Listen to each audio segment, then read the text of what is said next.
ಬರಪೀಡಿತ ತಾಲೂಕು ಎಂದು ಘೋಷಣೆ ಮಾಡಬೇಕು ಹಾಗೂ ಬೆಳೆ ವಿಮೆ ಕಟ್ಟಿದ ಎಲ್ಲಾ ರೈತರಿಗೂ ಹಣವನ್ನು ಮಂಜೂರು ಮಾಡಬೇಕೆಂದು ಆಗ್ರಹಿಸಿ ದಾವಣಗೆರೆ ಜಿಲ್ಲೆಯ ಜಗಳೂರು ಪಟ್ಟಣದಲ್ಲಿ ಕರ್ನಾಟಕ ರಾಜ್ಯ ರೈತ ಸಂಘ ಹಾಗೂ ಹಸಿರು ಸೇನೆ ವಾಸುದೇವ ಮೇಟಿ ಬಣದ ವತಿಯಿಂದ ಸೋಮವಾರ ಪ್ರತಿಭಟಿಸಿದರು. ಇದೇ ವೇಳೆ ಪ್ರತಿಭಟನಾಕಾರರು ಪಟ್ಟಣದ ಪ್ರವಾಸಿ ಮಂದಿರದಿಂದ ಮಹಾತ್ಮ ಗಾಂಧಿ ವೃತ್ತ, ಮಹಾತ್ಮ ಗಾಂಧಿ ಬಸ್ ನಿಲ್ದಾಣ, ಅಂಬೇಡ್ಕರ್ ವೃತ್ತ ಸೇರಿದಂತೆ ಪ್ರಮುಖ ಬೀದಿಗಳ ಮೂಲಕ ತಾಲೂಕು ಕಚೇರಿಗೆ ತೆರಳಿ ಸರ್ಕಾರದ ವಿರುದ್ಧ ಘೋಷಣೆ ಕೂಗುತ್ತಾ ತಮ್ಮ ಆಕ್ರೋಶ ಹೊರಹಾಕಿ ತಹಸೀಲ್ದಾರ್ ಅವರ ಮುಖಾಂತರ ಸರ್ಕಾರಕ್ಕೆ ಮನವಿ ಸಲ್ಲಿಸಿದರು.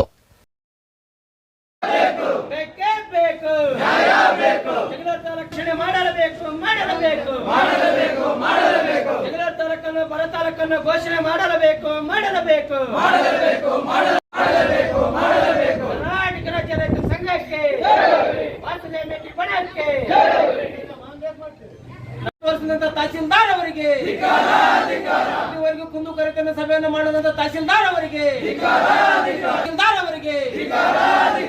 ಬೇಕೇ ಬೇಕು. ತಹಸೀಲ್ದಾರ್ ಅವರು ಸುಮ್ಮನೆ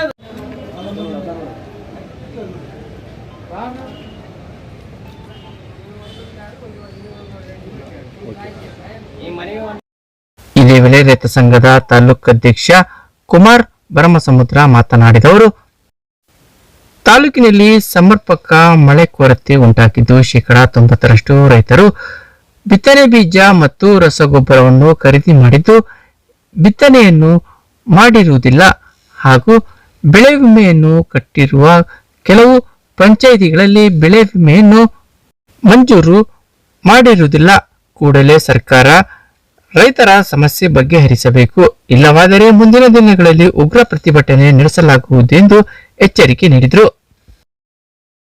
ಯಾಕಂದ್ರೆ ಇವತ್ತೇನು ತಾಲೂಕ್ ಪ್ರವಾಸಿ ಮಂದಿರದಿಂದ ಹಿಡಿದು ಮಹಾತ್ಮ ಗಾಂಧಿ ಸರ್ಕಲ್ ಮುಖಾಂತರ, ಅಂಬೇಡ್ಕರ್ ಸರ್ಕಲ್ ಮುಖಾಂತರ ಇವತ್ತು ತಾಲೂಕ್ ದಂಡಾಧಿಕಾರಿಗಳಿಗೆ ನಮ್ಮ ಮನವಿ ಪತ್ರವನ್ನು ಕೊಟ್ಟಿದ್ದೇವೆ. ಆ ಮನವಿ ಪತ್ರ ಉದ್ದೇಶ ಏನಂದ್ರೆ, ಜಗಳೂರು ತಾಲೂಕಿನಲ್ಲಿ ಸಂಪೂರ್ಣ ಈಗಲೇ ಮಳೆ ಕೊರತೆ ಉಂಟಾಗಿದ್ರಿಂದ ಏನು ರೈತರು ಸಂಪೂರ್ಣ ರಸಗೊಬ್ಬರವನ್ನು ಇವತ್ತು ಖರೀದಿ ಮಾಡಿ ಮನೆಯಲ್ಲಿ ಇಟ್ಕೊಳ್ಳೋಂಥ ಪರಿಸ್ಥಿತಿ ಬಂದಿದೆ. ಯಾಕಂದ್ರೆ 10% ಅಷ್ಟೇ ರೈತರು ಉಳುಮೆ ಮಾಡಿದ್ದಾರೆ.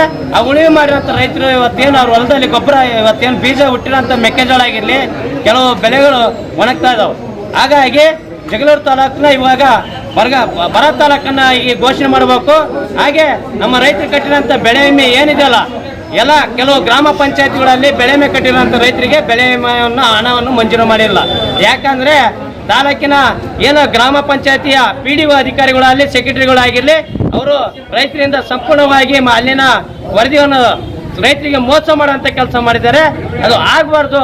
ಮುಂದಿನ ದಿನದಲ್ಲಿ ಏನು ಇದೇ ವರ್ಷದಲ್ಲಿ ರೈತರಿಗೆ ಬರ ತಾಲೂಕನ್ನು ಘೋಷಣೆ ಮಾಡಿ ಬೆಳೆ ವಿಮೆಯನ್ನು ಮಂಜೂರು ಮಾಡ್ಬೇಕಂತ ಈ ಸಂದರ್ಭದಲ್ಲಿ ನಾನು ತಿಳಿಸ್ತೇನೆ.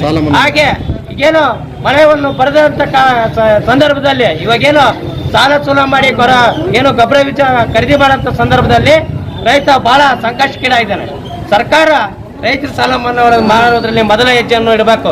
DK ಶಿವಕುಮಾರಿಗೆ ನಾನು ಒಂದು ಈ ಸಂದರ್ಭದಲ್ಲಿ ಅವರಿಗೆ ನಾನು ತಿಳಿಸ್ತಾ ಇದ್ದೀನಿ, ಸಾಹೇಬ್ರೆ, ನೀವು ರೈತರ ಪರ ಇದೆ ಅಂದ್ರೆ ನಿಜ, ರೈತರ ಪರ ನೀವೇನಾದ್ರೂ ರೈತನ ಬೆನ್ನೆಲುಬಾಗಿದ್ರೆ ಇವತ್ತು ರೈತರನ್ನ ಇವತ್ತೇನೋ ಬ್ಯಾಂಕ್ಗಳಲ್ಲಿ ತಗೊಂಡ್ರ ಸಾಲಗಳಾಗಿರಲಿ ಅವ್ರನ್ನ ಸಂಪೂರ್ಣ ಸಾಲ ಮನ್ನಾ ಮಾಡುವುದಕ್ಕೆ ನೀವು ಮುಂದಾಗಬೇಕು. ಹಾಗೆ ಯಾವ ತಾಲೂಕು ಮಳೆ ಬಂದಿಲ್ಲ ಆ ತಾಲೂಕುಗಳನ್ನ ಬರ ತಾಲೂಕನ್ನ ಘೋಷಣೆ ಮಾಡ್ಬೇಕಂತ ಈ ಸಂದರ್ಭದಲ್ಲಿ ನಾನು ತಿಳಿಸ್ತಾ ಇದ್ದೀನಿ.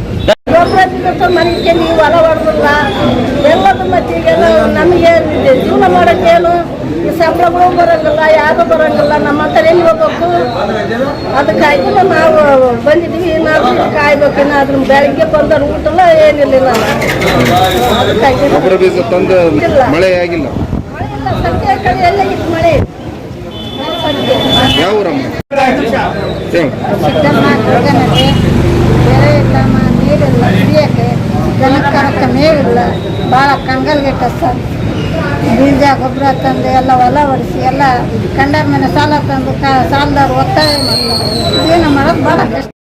ಈ ಸಂದರ್ಭದಲ್ಲಿ ರೈತ ಸಂಘದ ಜಿಲ್ಲಾಧ್ಯಕ್ಷ ಗುಮ್ಲೂರು ಬಸವರಾಜ್, ತಾಲೂಕು ಗೌರವಾಧ್ಯಕ್ಷ ಪಾಲನಾಯಕ್, ಪ್ರಧಾನ ಕಾರ್ಯದರ್ಶಿ ಭರತ್, ಜಗದೀಶ್, ಓಬಳೇಶ್ ಮರೇನಹಳ್ಳಿ, ಸೂರಪ್ಪ, ಚನ್ನಬಸಪ್ಪ, ಶಿವಣ್ಣ, ಪ್ರಗತಿಪರ ಹೋರಾಟಗಾರ ಸತ್ಯಮೂರ್ತಿ ಸೇರಿದಂತೆ ವಿವಿಧ ಗ್ರಾಮ ಘಟಕದ ರೈತ ಮುಖಂಡರು, ರೈತರು, ರೈತ ಮಹಿಳೆಯರು, ಗ್ರಾಮಸ್ಥರು ಸೇರಿದಂತೆ ಮತ್ತಿತರರು ಪ್ರತಿಭಟನೆಯಲ್ಲಿ ಪಾಲ್ಗೊಂಡಿದ್ದರು.